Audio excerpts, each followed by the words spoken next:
Hello friends, स्वागत है हमारे यूट्यूब चैनल में आपका। हमारे बहुत सारे कैंडिडेट्स हमें मैसेज करते हैं, फ़ोन करते हैं या चैट पर डिस्कस करते हैं, कमेंट्स करते हैं कि प्री मेडिकल चेकअप क्या है, आप क्या करते हो इसमें।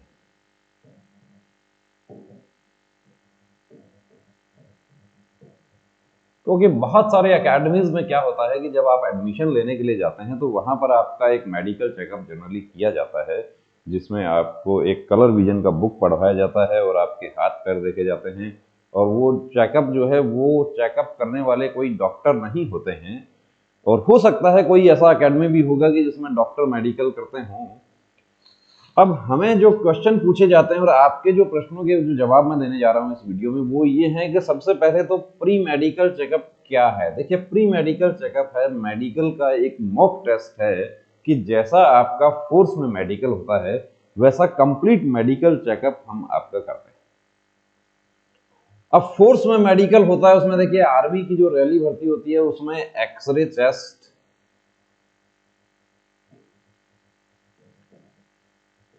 ईसीजी, सीबीसी यानी कंप्लीट ब्लड काउंट और यूरिन जो है रूटीन और माइक्रोस्कोपिक टेस्ट ये जनरली नहीं होते हैं। उसमें ब्लड प्रेशर जो है वो मेजर किया जाता है और पल्स जो है वो मेजर किया जाता है। लेकिन यदि हम एसएससी जीडी की बात करें या सीपीओ सब इंस्पेक्टर की बात करें या सीएपीएफ असिस्टेंट कमांडेंट की बात करें या जितना भी हमारा आर्मी का ऑफिसर लेवल का जो एग्ज़ाम होता है या नेवी, एयरफोर्स, कोस्ट गार्ड, इन सब की बात करें या जो जनरल सीएपीएफ जितना भी है हमारा, उसका जो सेपरेट रिक्रूटमेंट होता है उनकी हम बात करें, चाहे वो ट्रेड्समैन के हों, चाहे हेड कांस्टेबल मिनिस्ट्रियल के हों, चाहे एसी इंजीनियर वगैरह की जो भर्तियां होती हैं, जेईएन वगैरह की जो भर्तियां होती हैं, उनकी हम बात करें तो उसमें ये सब होता है।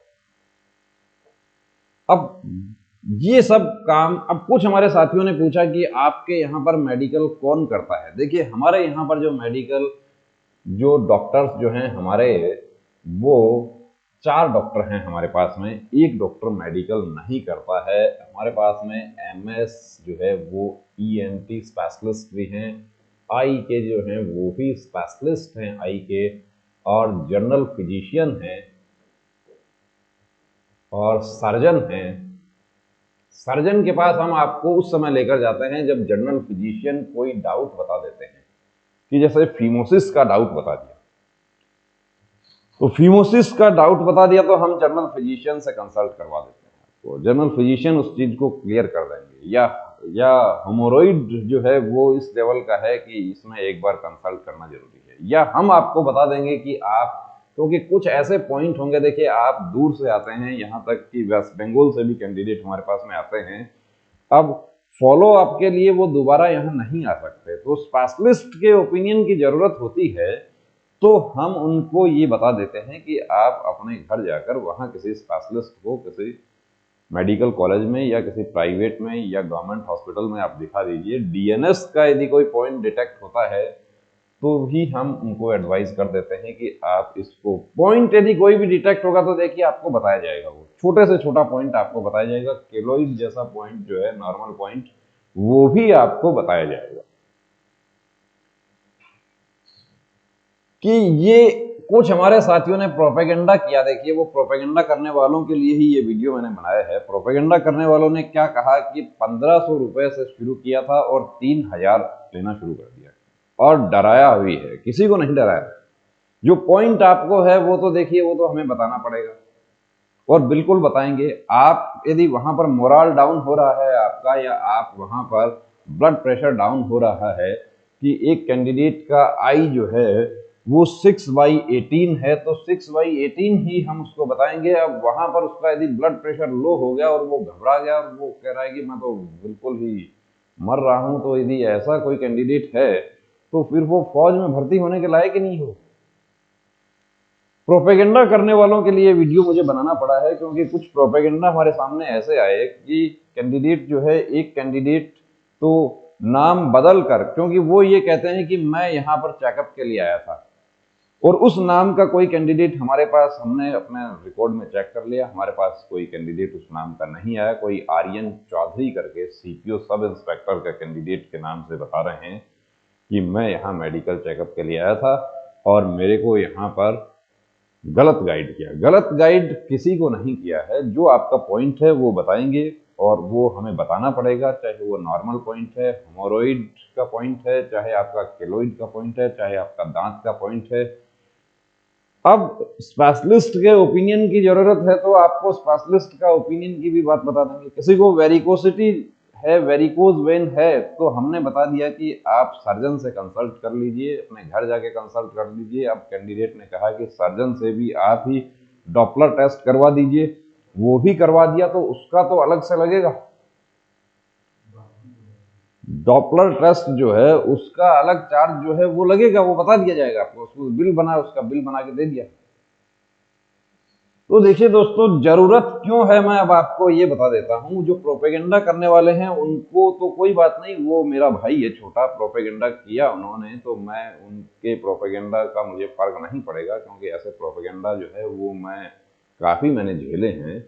उन प्रोपेगेंडा से मुझे फर्क नहीं पड़ना, लेकिन मैं सिर्फ एक बात जानना चाहता हूं कि वो नाम परिवर्तित करके, अपना नाम बदल कर प्रोपेगेंडा क्यों कर रहे हैं। यदि कोई शिकायत है तो डायरेक्ट मेरे से बात करें वो, कि आपने साहब पॉइंट बताया था लेकिन वहां तो फिट हो गया, हो जाता है, बिल्कुल हो जाता है।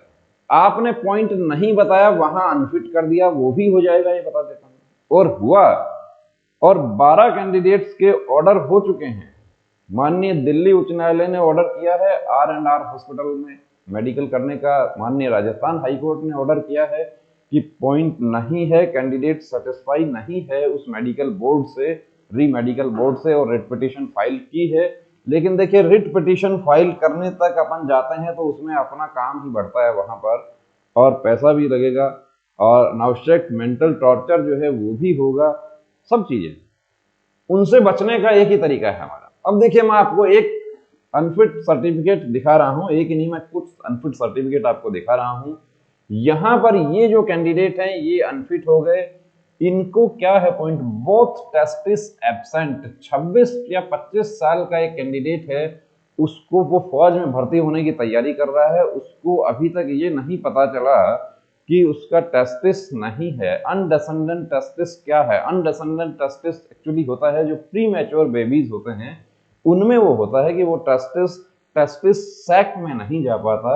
जो टेस्टिस सैक है उसमें टेस्टिस नहीं जाते, वो बॉडी में कहीं ऊपर की तरफ टेस्टिस तो होता है उनमें, या कुछ में क्या होता है कि एक टेस्टिस तो टेस्टिस सैक में होता है, दूसरा नहीं होता है। जबकि मेडिकल गाइडलाइन में आपके दोनों टेस्टिस सैक में होने चाहिए, उनका साइज जो है वो सेम होना चाहिए। अब इनको क्या करना होगा, अब देखिए यहां तो ये अनफिट हो गए, यहां तो इनकी सारी मेहनत बेकार हो गई।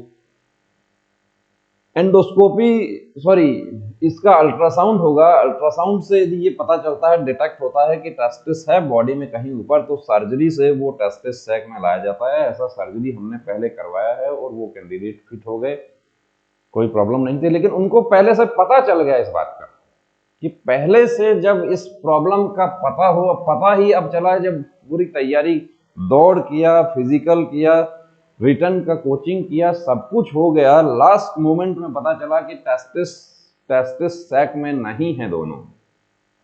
कितना अफसोस की बात है। यही मेडिकल का प्री मेडिकल जो है, प्री मेडिकल चेकअप यही है दोस्तों। कुछ हमारे साथी पूछते हैं कि जैसा फोर्स में होता है कंप्लीट वैसा ही होगा क्या? बिल्कुल वैसा ही होगा, और उससे ज्यादा ही करने की कोशिश करते हैं। और जो ये प्रोपेगेंडा किया कि कंपाउंडर या आयुर्वेदिक डॉक्टर से करवा देते हैं, तो उनको मैं बता देता हूं कि स्पेशलिस्ट जो है उसका आपको प्रेस्क्रिप्शन स्लिप दिया जाएगा, लिखा हुआ, उसका सील लगा के दिया जाएगा कागज, उसके प्रेस्क्रिप्शन स्लिप पर लिख के दिया जाएगा। माइल्ड डीएनएस काफी कैंडिडेट्स को बताया था, अब वो ये कहते हैं कि माइल्ड डीएनएस जो है वो उसकी सर्जरी करवा लेता मैं, यदि आप बता दें। हमने तो माइल्ड डीएनएस बता दिया था, लेकिन माइल्ड डीएनएस की कोई भी ईएनटी स्पेशलिस्ट सर्जरी नहीं करेगा, क्योंकि एयरवेज जो है आपके बिल्कुल खुले हुए हैं, उसके लिए वो एक्सरसाइज बताते हैं आपको। या यदि ट्रबिनेट्स है तो ट्रबिनेट्स के लिए आपको ड्रॉप दे दिया जाता है। ये सब जो है, जो मेडिकल का जो स्पेशलिस्ट का जो काम है वो स्पेशलिस्ट करेंगे।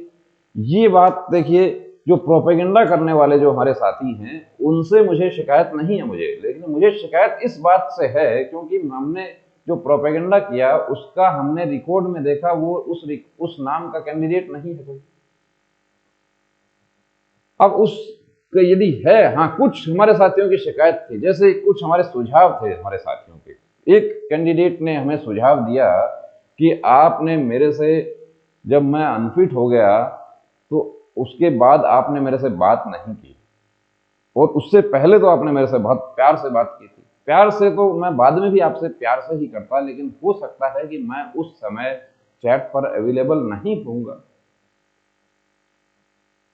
और पूरे समय तो मैं तो कॉल पर बात भी नहीं करता हूं। ये बता देता हूं आपको कि बहुत सारे हमारे साथी जो है वो मैसेज करते हैं कि हमें बात करवाइए, मैं कॉल पर बात नहीं करता हूं। मैं, जिन्होंने ये प्रोपेगेंडा किया कि मैं कॉल पर बात करने का पैसा लेता हूं, मैं बिल्कुल लेता हूं, पैसा लेता हूं, मैं पैसा लेकर ही कॉल पर कंसल्ट करता हूं, उसके बिना नहीं करता। यदि किसी को बुरा लगता है तो वो नाराज रहे, उससे कोई आपत्ति मुझे नहीं है। चलिए वो नहीं बात कर रहे हैं हम, यहाँ पर कुछ आपको अनफिट सर्टिफिकेट दिखा रहे हैं आपको। कलर ब्लाइंडनेस, ये हमारे साथी जो हैं नॉर्थ ईस्ट में गए थे भर्ती में, पश्चिमी राजस्थान के निवासी हैं, यानी कि पूरा देश पार करके नॉर्थ ईस्ट में जाते हैं भर्ती में, और वहां पता चलता है कलर ब्लाइंडनेस है। पहली बार पता चला कि कलर ब्लाइंडनेस है। कभी कलर ब्लाइंडनेस का कभी आई टेस्ट ही नहीं करवाया, कहीं डॉक्टर से नहीं मिले, और वहां से कलर ब्लाइंडनेस, वहां फिर री मेडिकल हुआ, और री मेडिकल में भी कलर ब्लाइंडनेस का पॉइंट लेकर अपने घर आ गए। यदि पहले से पता होता कि कलर परसेप्शन 5 है तो सॉरी, तैयारी ही नहीं करनी थी। और यदि कलर परसेप्शन 4 है तो प्रैक्टिस करके उसको इंप्रूव किया जा सकता है, CP3 किया जा सकता है, हमारे बहुत सारे साथी जो है वो करके। लेकिन उसके लिए आपको कॉन्फिडेंस रखना पड़ता है, आपको आत्मविश्वास बढ़ाना पड़ता है। कोई दूसरा आपके ऊपर विश्वास करे या ना करे, भरोसा करे या ना करे, लेकिन खुद को तो भरोसा करना पड़ेगा कि मैं ठीक हो जाऊंगा। डॉक्टर आपको कैसे ठीक करेगा जब आप खुद को ही, आपको यकीन नहीं है। अब एक कैंडिडेट हमारे पास में आए थे, कलर परसेप्शन जो है उसकी प्रैक्टिस करने के लिए, एक दिन उनकी प्रैक्टिस हुई और उस दिन वो पूरे दिन वो रोते ही रहे। उनको जो काम हमने शुरू किया, मैंने स्क्रीन पर दिखाया तो उनका कहना था कि वहां किताब पढ़ाएंगे। मुझे पता है वहां किताब पढ़ाएंगे, लेकिन आपको डायरेक्ट किताब दे दूंगा तो आप नहीं पढ़ पाएंगे, इसलिए स्क्रीन पर दिखा रहा हूं आपको। दूसरे दिन वो आके खड़े हो जाते हैं कि मेरा क्लास का शेड्यूल बना दीजिए, आपको मैथ, रीजनिंग, जीके नहीं पढ़ाना, आपको जो पढ़ाना है वो ये सामने है, ये जो कलर ब्लाइंडनेस की किताब है ये आपको सिखानी है। उसका 30 दिन का समय हमें चाहिए। हम कोशिश करते हैं कि 30 से कम में सिखाने की कोशिश करते हैं। ये फिर वो खड़े हो गए कि मेरा तो हो सकता है 15 दिन में मेडिकल आ जाए। उनको तुरंत प्रभाव से पैसा लौटा कर रवाना कर दिया कि आप ऐसा कीजिए, आपको सीखना नहीं है आप, तो कि जब तक आपको, अब वो जितना क्लास उन्होंने किया, 4 घंटे पहले दिन उनका क्लास होता है, उस 4 घंटे में वो कलर जो है ब्राउन और ग्रीन जो है उसमें उनको पहचान करना हमने सिखा दिया कि ब्राउन कौन सा है और ग्रीन कौन सा है। अब तुरंत तो रिजल्ट नहीं मिलेगा, हथेली में तो दोस्तों सरसों नहीं उग सकती, कोई भी रिजल्ट जो है उसके लिए कुछ समय चाहिए। लेकिन वो उनको हमें लौटाना पड़ा, क्योंकि वो सीखने की उनकी क्षमता जो थी वो तो थी, लेकिन वो सीखना, वो जो है वो कॉन्फिडेंस नहीं बन पाया उनका। चलो कोई बात नहीं।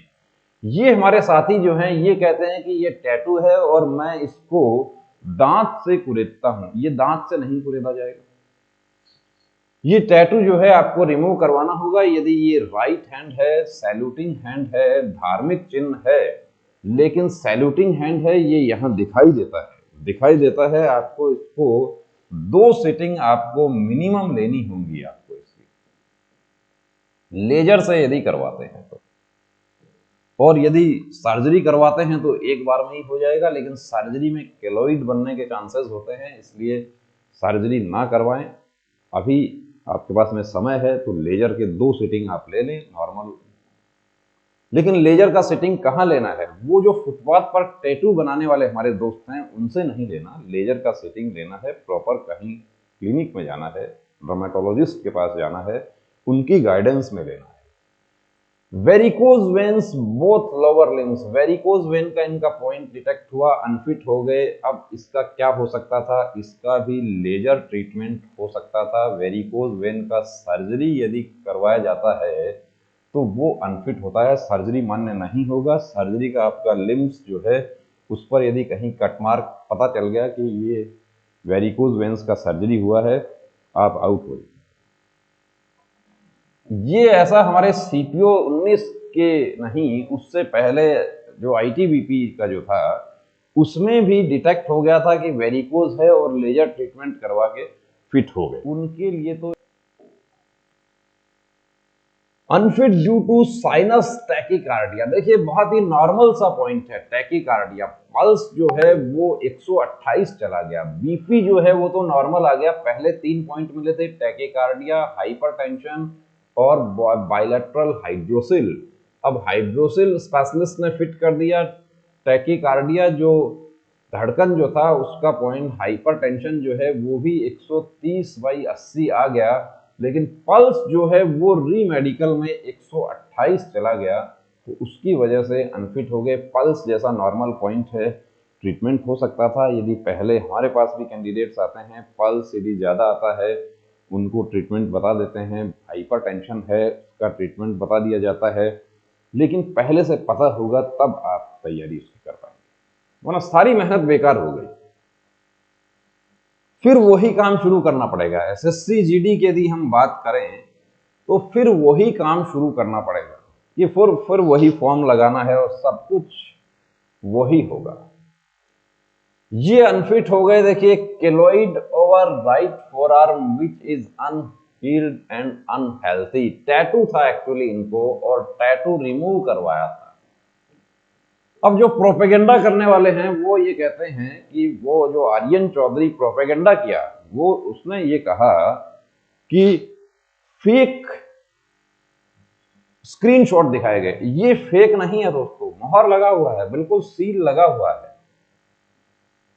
इसमें कोई फेक नहीं है। और फेक दिखा के मुझे कुछ नहीं मिलने वाला। मैं तो आज जागरूक करने का काम कर रहा हूं कि मुझे पता है कि एक कैंडिडेट जो है वो जो पश्चिमी राजस्थान से गए थे, कहाँ गए थे, नॉर्थ ईस्ट में गए थे और कलर ब्लाइंड का पॉइंट लेकर वापस घर आ रहे हैं, उनके साथ क्या बीत रही है ये मैं खुद समझ सकता हूँ। जो प्रोपेगेंडा करने वाले आर्यन चौधरी हैं वो शायद ये बात नहीं समझ रहे होंगे, क्योंकि वो फिट हो गए और मार्क्स बहुत अच्छा है, तो तुरंत हमारे देश में एक्चुअली एक बात और है ना, गिरगिट से भी ज्यादा अच्छा इंसान रंग बदलता है, ये हम देखते हैं कि जो शिकायत हमसे थी वो तो बहुत सर आंखों पर लेता हूं मैं कि मुझसे शिकायत कैंडिडेट ने की कि आपने, जब मैं प्री मेडिकल चेकअप के लिए आया तो आपने मेरे से बहुत प्यार से बात की, लेकिन जब मैं अनफिट हो गया और मैंने आपसे बात करनी चाहिए, आप अनफिट हो गए, तो उसमें हमने मैसेज कर दिया होगा कि आपका पॉइंट नॉर्मल है, आप री मेडिकल का वेट करो, आप री मेडिकल फिट हो जाएंगे।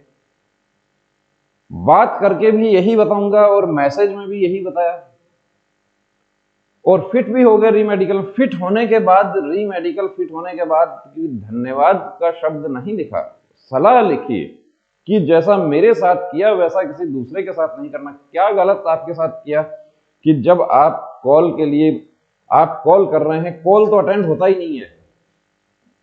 ये नंबर बता देता हूं, कॉल अटेंड आप चाहे जितने करें अटेंड होगा ही नहीं, कॉल तो हम करते हैं। दूसरा कॉलिंग नंबर जो है वो दूसरा है, यदि कॉलिंग पर बात करनी होती है बीएल सर का नंबर है दूसरा।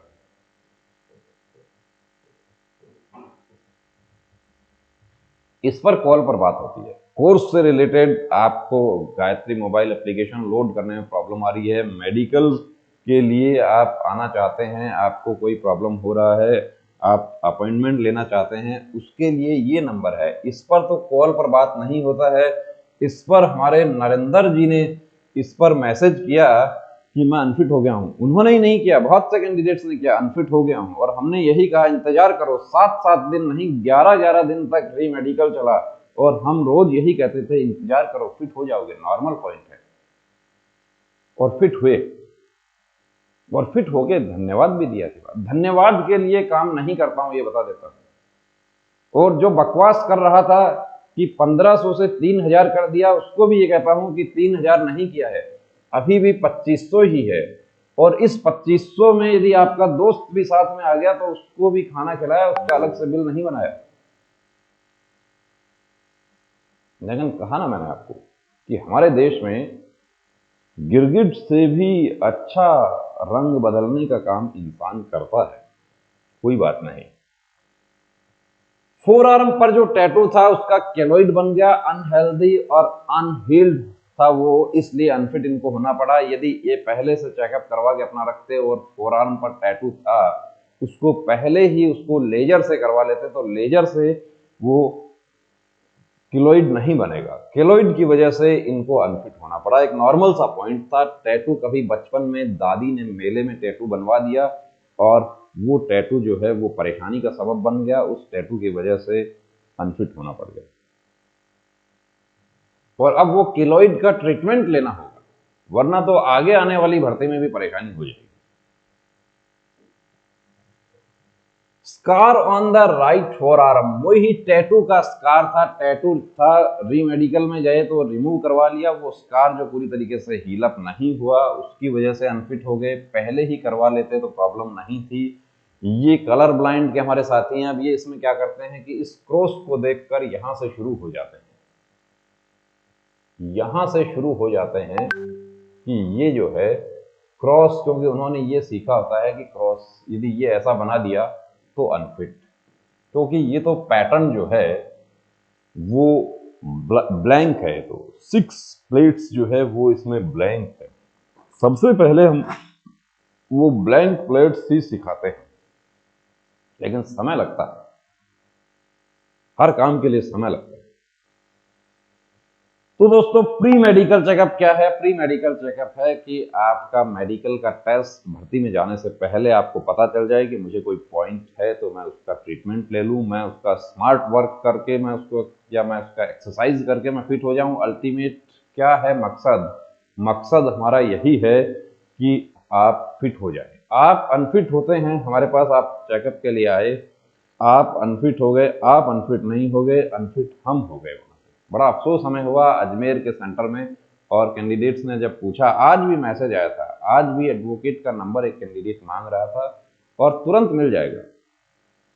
रिट पिटीशन लगाने के लिए भी उनके गार्जियन से भी बात की मैंने कि आप रिट पिटीशन लगाइए, आपका नॉर्मल पॉइंट, आप स्पेशलिस्ट से ओपिनियन ले लीजिए। एम्स जैसा इंस्टीट्यूशन जो है मेडिकल का, वहां पर कैंडिडेट्स ने ओपिनियन लिया, वहां पर नॉर्मल बताया, वहां नॉर्मल बताया तो रिट पिटीशन फाइल किया। और वो रिट पिटीशन जो है, गुड न्यूज ये है कि 6 कैंडिडेट का तो हमें जानकारी लगी कि माननीय दिल्ली उच्च न्यायालय से अलाउ हो गया, और उनका R&R हॉस्पिटल जो आर्मी का है वहां पर उनका मेडिकल होगा। और उससे पहले एक से एक हो चुके हैं, SSC GD में बहुत सारे हुए, BSF radio operator radio mechanic में हुए, अभी भी फैसला हो रहा है BSF radio operator radio mechanic का कि आर्मी के हॉस्पिटल में फिट हो गए। तो दोस्तों देखिए, फिर आपको बताना चाहूंगा कि आर्यन चौधरी जैसे जो कमेंट करते हैं, जो प्रोपेगेंडा करते हैं, चेंज नेम है वो इस नाम का हमारे पास कैंडिडेट नहीं आया। और यदि कोई वाकई आर्यन है तो वो इस बात को दिल पर ना ले, मैं आर्यन के लिए नहीं कह रहा, मैं कह रहा हूं जो चेंज नेम करके प्रोपेगेंडा किया उसके लिए कह रहा हूं कि कंपाउंडर से, कंपाउंडर को तो हम हाथ भी नहीं लगाने देते, आप बात कर रहे हैं मेडिकल की। स्पेशलिस्ट जो है वही आपका मेडिकल करेगा, कोई MBBS, साधारण MBBS डॉक्टर आपका मेडिकल नहीं करेगा यदि आप मेरे पास आते हैं। और मैं पर्सनली जाकर, मैं साथ जाकर भी देखता हूं कई बार कि जो डाउटफुल केसेस होते हैं उसमें, और हमारे जो डॉक्टर्स हैं वो भी, उनको इतना एक्सपीरियंस है उनको कि फोर्स का मेडिकल गाइडलाइन क्या कहता है। तो यदि आप चेकअप के लिए आप आना चाहते हैं तो आपका स्वागत है, लेकिन आप आने के बाद में प्रोपेगेंडा वाला काम आप करें तो उसके लिए मैं आपको ये सलाह देना चाहूंगा कि आप आने से पहले ही पूरी तसल्ली करके आप आना कि प्रोपेगेंडा जो है वो आप प्रोपेगेंडा जो है वो आप देखिए, फोर्स में भी आप जाएंगे वहां पर भी प्रोपेगेंडा जो है बहुत ज्यादा होता है, और फोर्स में ही ये प्रोपेगेंडा का जो शब्द है ये बहुत ज्यादा चलन में है, और वहां प्रोपेगेंडा जो है वो यदि कोई करता है तो उसका बहुत अच्छा ट्रीटमेंट भी हो जाता है। ऐसा ट्रीटमेंट हो जाता है कि वो भूल जाता है कि प्रोपेगेंडा की स्पेलिंग क्या होती है। तो बड़ा अफसोस मुझे हुआ, इसलिए ये वीडियो मुझे बनाना पड़ा। एक्चुअली ये वीडियो मैंने प्रोपेगेंडा के लिए नहीं बनाया, ये वीडियो मैंने बनाया हमारे तमाम उन साथियों को जागरूक करने के लिए जो भर्ती में जाना चाहते हैं, मेडिकल में उनको कोई डाउट है, मेडिकल में डाउट है तो पहले से अपना चेकअप करवा के जाएं। चाहे आप दिल्ली पुलिस के कैंडिडेट हों, चाहे आप एयरफोर्स, नेवी, आर्मी के कैंडिडेट हों, सीपीओ के कैंडिडेट हों, पहले से अपना चेकअप जरूर करवा के जाएं। बहनें जो हैं उनको मैं सलाह देना चाहूंगा कि कंप्लीट चेकअप भी आप नहीं करवा सकती हैं तो आप अपना हीमोग्लोबिन जरूर चेक करवाएं, क्योंकि बहनों में हीमोग्लोबिन की कमी होती है। और आपको बता दूं कि 0.2 ये इतना ही कम था, ये 10 होना चाहिए, और 9.8 था, उसकी वजह से आउट होना पड़ गया। ये 2 पॉइंट तो बढ़ा लिया जाता, 15 दिन चाहिए तो 5 दिन में कवर हो जाता। तो ऐसा कोई पॉइंट आपका नहीं हो, कलर ब्लाइंड जैसा कोई पॉइंट है, CP5 है, तो उस रास्ते को छोड़ दें। चमत्कार CP5 में नहीं होता है, CP4 से 3 हो सकता है। कोई ऐसा पॉइंट है सर्जरी करवानी है तो समय से सर्जरी करवा लें, कोई ऐसा पॉइंट है एक्सरसाइज से ठीक हो सकता है, समय से एक्सरसाइज करवा लें, और उसको एक्सरसाइज फिजियोथेरेपिस्ट की देखरेख में करें। खुद से एक्सरसाइज करेंगे, गलत एक्सरसाइज कर लिया, कहीं ऐसा ना हो कि वो साइड इफेक्ट हो जाए उसका। तो दोस्तों, मेडिकल का भी आप वैसे ही ध्यान रखें, वैसे ही तैयारी रखें जैसे आप रिटन और फिजिकल की करते हैं। जय हिंद।